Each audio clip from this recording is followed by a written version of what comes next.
हे तुमचं गाव नाही सर, चकवा आहे.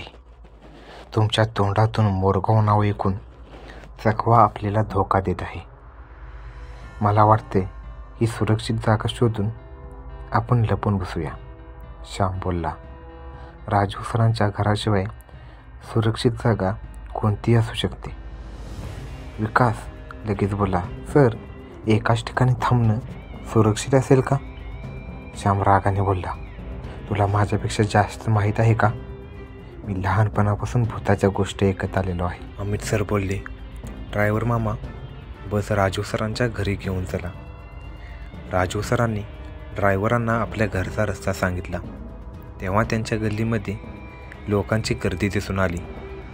बस पुढे जाऊ शकत नव्हती. तेव्हा बस त्यांनी बाजूला थांबवली.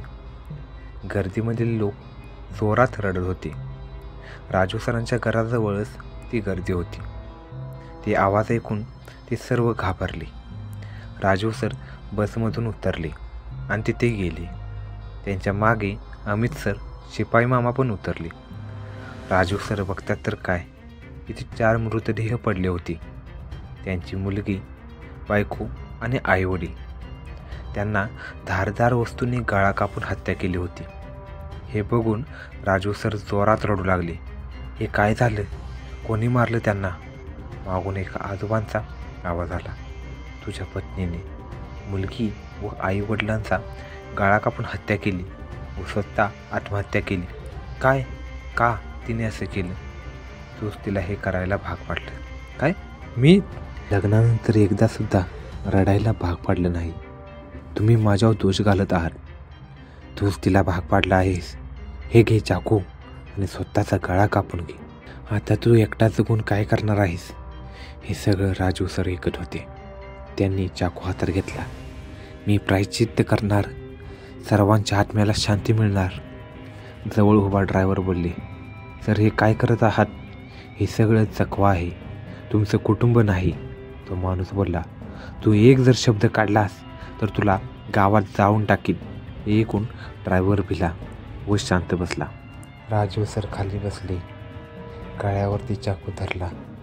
शिपाई मामा बोलले, सर हा चकवा आहे. सर गळ्यावरती चाकू ओढणार तितक्या शिपाई मामांनी त्यांच्या चेहऱ्यावर मुस्काड लावली.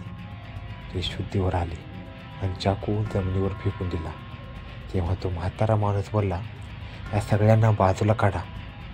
राजू सरांना त्यांनी त्यांच्यामध्ये घेतला. राजू सर मला सोडा म्हणून ओरडत होते, मला वाचवा अमित सर, ड्रायव्हर मामा मला वाचवा. पण त्यांना ते आत येऊन देत नव्हते. तेव्हा त्या माणसाने राजू सरांच्या गळ्यावरती चाकू धरला आणि गळा कापला, शरीरापासून विभक्त केला आणि तोंड बाजूला काढून विकास आणि श्यामच्या जवळ येऊन पडलं. ते जोरात ओरडले, हे का रे? या शहरी लोकांनी राजूला वाचवण्याचा प्रयत्न केला आहे. या सगळ्यांचा पण गळा कापून टाका. गर्दीतील लोक त्यांच्याकडे वळाले. तेव्हा बसचा हॉर्नचा आवाज आला. लवकर पळा, ड्रायव्हर मामांचा आवाज आला. श्याम, विकास, अमित सर, शिपाई मामा पळत बसमध्ये चढले. तेव्हा त्यांनी त्यांच्यावर दगडाचा मारा करण्यास सुरुवात केली. काचा फुटलेल्या त्यांच्या शरीरावरती घुसले होते, पण ते खाली उतरले नाहीत. बस तिथून निघाली. कशी बस पुढे आली. ते सगळे काचांचे तुकडे शरीरातून काढत होते. राजू सरांचा मृत्यू झाला होता. सगळे घाबरले होते. अमित सर बोलले, श्याम आता काय करायचं? विकास बोलला, याला काही माहीत नाही. याच्यामुळे राजू सर मृत झाले आहेत आणि आपण मरता मरता वाचलो आहोत. शांत बस, आपण त्यांना वाचवण्याचा प्रयत्न केला होता, श्याम बोलला. ड्रायव्हर बोलले, आता आपण काय करायचं? श्याम बोलला, सकाळी होईस तोपर्यंत बस चालवत राहा. पण बसमध्ये एवढं डिझेल नाही, सकाळपर्यंत बस चालेल का? श्याम बोलला, विचार केल्यापेक्षा हा चकवा खतरनाक आहे. आज अमावस्या आहे, त्यामुळे हा चकवा खूप खतरनाक आहे आणि तो कमजोर लोकांना त्यांच्या शरीरात जाऊन दुसऱ्यांना मारून टाकतो. मला वाटते आपल्या बसमध्ये तो कोणाच्या तरी अंगात शिरला असेल. सगळे खूप भिली होती.